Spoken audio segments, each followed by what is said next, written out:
Hi everyone, so welcome. So this is my coach's thoughts on training for the Old Ghost Road Ultra. So today I wanted to just talk about the supplemental stuff. So I wanted to just talk about the maintenance or body maintenance aspect of it. I want to talk a little bit about nutrition. So let's dive in. We'll start with body maintenance and managing the body.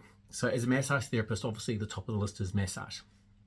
So it's important to have massages part of your build up, just to actually from a recovery point of view, but also it helps manage issues before they become an issue. There's a couple of things I want to talk about relative to that. So ideally you want your massage on your recovery week, and ideally you want a massage race week. And generally my advice to people is book your race week massage and then work backwards from however many weeks out and where your recovery weeks are and when you want to put your massages in and book those in.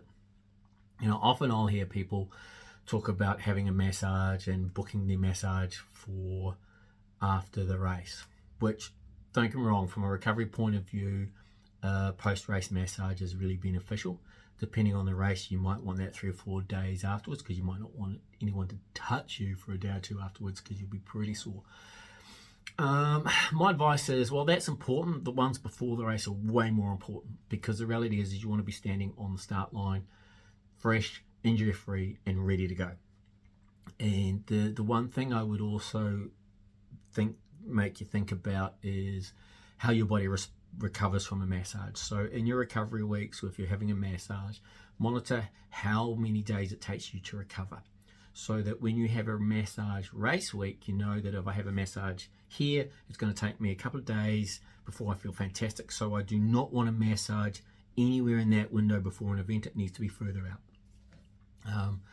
And on that, I personally have this policy that in race week, I don't let any massage therapist I don't know work on me. Because with the best intentions of the world, all massages therapists work a little bit different. So you might get on the table with somebody that's never worked on you before, and they might pummel you within an inch of your life, or you just might react badly to the way that they work. And you don't want that to be the thing that upsets your race when you spend a lot of money and a lot of hours of training in the build-up. So just be mindful of that. If you've got your normal massage person, you'll work out a routine and when's the best time to get a massage. Like my next recovery week, my massage is already booked for the Monday, and on race week it's booked for the Monday of race week as well. So they're all locked in. And if I need to chuck in an extra massage to help me get through, then I'll do that as in when I need, sort of thing. So that's something to consider and it's definitely beneficial from a recovery point of view. The downside with massage is its cost. So there are other things that I do to also supplement that. One of them is my handy massage gun.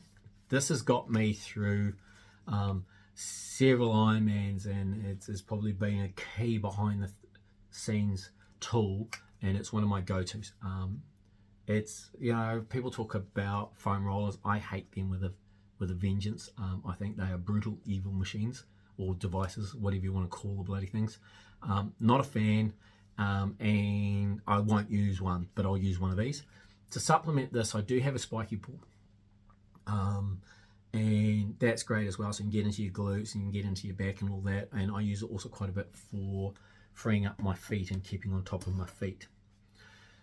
So that's one of the two of the tools that I use. The other thing that I do use is I'm fortunate enough to have a spa pool, so I jump in the spa pool quite regularly, and that definitely helps with my recovery, just getting the jets on and just soaking in nice hot water.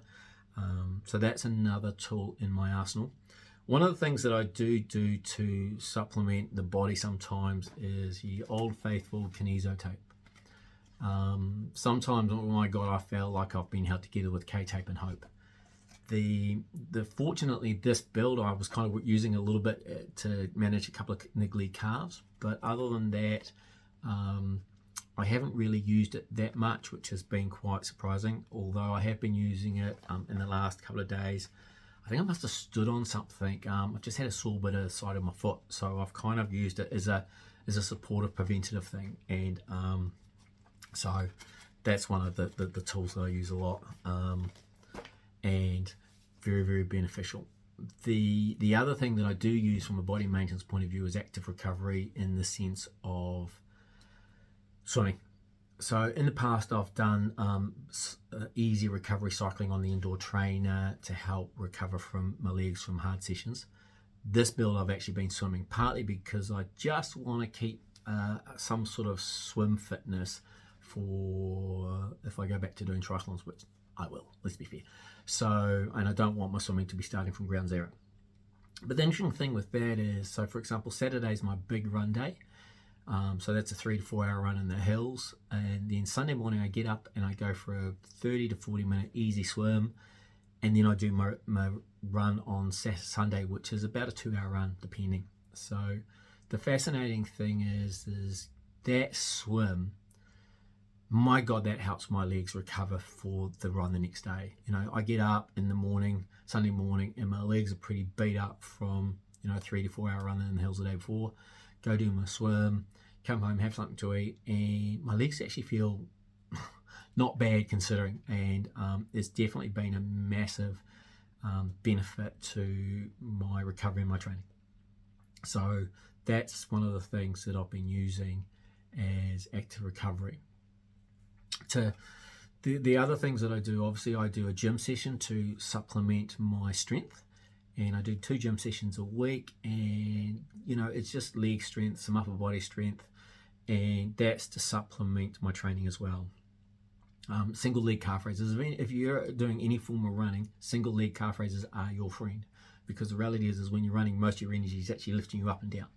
So the gym stuff has been beneficial for several, you know, I've been supplementing my training with gym stuff for years, and I think it's not to be overlooked, but it also, you need to be mindful of, you're not trying to smash yourself in the gym, you're trying to support your other training. It's not the key focus of the session or the week, you know, that session's not the key focus. It's a supplemental, so just be mindful of that.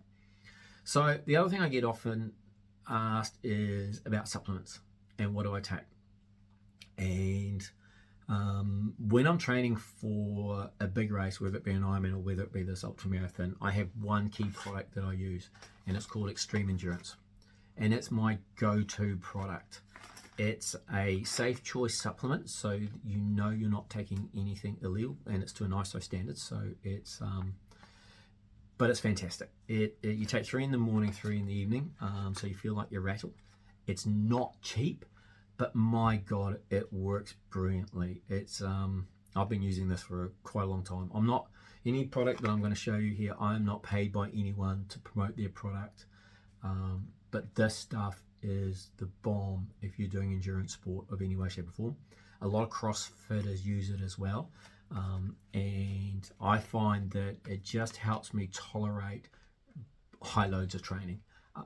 So that's one of the key things that I take as a supplement. It's pretty much the only thing. Sometimes I might take vitamin C if I'm feeling a bit run down, but this is my go-to. So that's a kind of, you know, from a body point of view, and then a supplement point of view. I guess one other thing I've been trialing in the build up to this race before going on a run is honey water. I read some research about the benefits of honey water pre-exercise, and it's one of those things where I've been trialing it, and it's not working if I'm honest. But the reality is, or let me rephrase that. I'm not sure that it's working, but it's definitely not working. So it's one of those things that I'm continuing to persevere with it. It's easy to do. It tastes quite pleasant. So as a supplemental, it's not, as I said, it's not working. So I'm going to continue with that. But there's a lot of research coming out about the benefits of that, of honey water before you go training. So trialing that, and seems fine. So let's talk about nutrition for the race. So the couple of things with race nutrition is, I'm a great believer if you can use what's on the course, especially from a sports drink point of view, then train on that to make sure your stomach can tolerate it. So often if I'm just doing normal training, and if it's up to an hour, I tend to just take like an electrolyte tablet, or up to 2 hours sometimes. I'll just take electrolytes. So I'm just replacing my salts and not taking on a ton of calories. If I'm doing a longer session, a lot of the time I'll just use Hawley's Replace. It's easy to get from the supermarket. The lemon lime's fine. It's nothing spectacular, but again, it's easy to get, it's cost effective, and it just does the job. So, but the Old Ghost Rose, they have Tailwind. So all my key long runs, I've been using Tailwind. This one's almost empty, which is depressing because this stuff's expensive. So it's one of those things, making sure that my stomach can tolerate this, and I'll use that. They'll have that on the course. So I've been using that in training. It seems nice. I've been using cola flavor, and that's got caffeine in it as well. I might try one of the unflavored flavors next, because I'm not quite sure what flavors are going to be on the course. So I've been trialing that to make sure that my stomach can tolerate it. And that's one of the things, like if I was doing a different race and it was a different product, we'd be having the conversation about a different product. So the things for the race, obviously to supplement that, I'll be using two key things. One of them is gels. I've been using Morton gels recently for the last couple of years. Prior to that, I was a huge fan of the High Five gels, and still am. But these are fantastic. The reality is the Morton gels are they're a bit tasteless, so it's like eating flavorless jelly, caffeinated, non-caffeinated. But the reality is they just seem to give a really controlled, stable energy release. So I personally don't seem to get spikes, and I just find that the energy that they give off lasts better than most gels out there. So I'll be using these, the Tailwind, and then there's one other thing that I've been trialing, and it's about saving money. And that is, I've made my own homemade rice bubble bar, and then cut it into pieces. Kind of sticks together as well. And saw a recipe online, and basically this is coconut oil, marshmallow, and rice bubbles. So you melt the coconut oil and the marshmallows, chuck in the rice bubbles, mix it all up, set it, and then I just have it in bite-sized pieces and put it in Ziploc bags. And the reality is that the cool thing about these is they're really, really cheap to make, because these things are expensive. Bars, other sorts of energy bars are expensive. These taste great, and they're really, really easy to eat on the go, especially when they're bite size. So the idea is that alternate, I'll have an alert set for every 15 minutes once I'm into the race, and it'll be alternating between gels and the rice bubble bar. And then if I feel like at the aid stations I need anything extra, I can just grab something just for a taste change. But that's a strategy with the Tailwind, the Morton gels, and the rice bubble bar is my race strategy. And I'll do 2 weeks time, I'm going up to do a big run from the Lyle end, and I'll test all of this out. I'll take the sachets of the Tailwind, or I'll have some in a Ziploc bag that I can just tip into my bottle and to fuel up, so that I've got fuel for coming down. So that's kind of just some of the supplemental stuff that I've been using. I hope that's beneficial. If anything that you want to try out of this range, my advice would be, I would be try this if you're training for a big event. CrossFitters use it as well.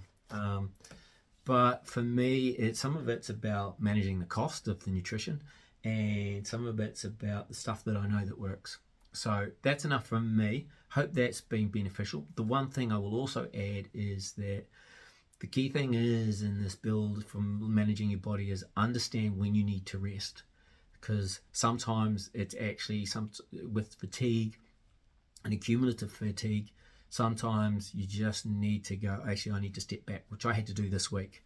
So I had to have a couple of easy days because I just basically tanked myself, and I was about to fall into a big training hole, and I've managed to bounce back. So be reminded that it's okay to listen to your body and just step back when you feel you need to. So that's enough for me, and I've got to carry on. Speak to you later. Bye bye.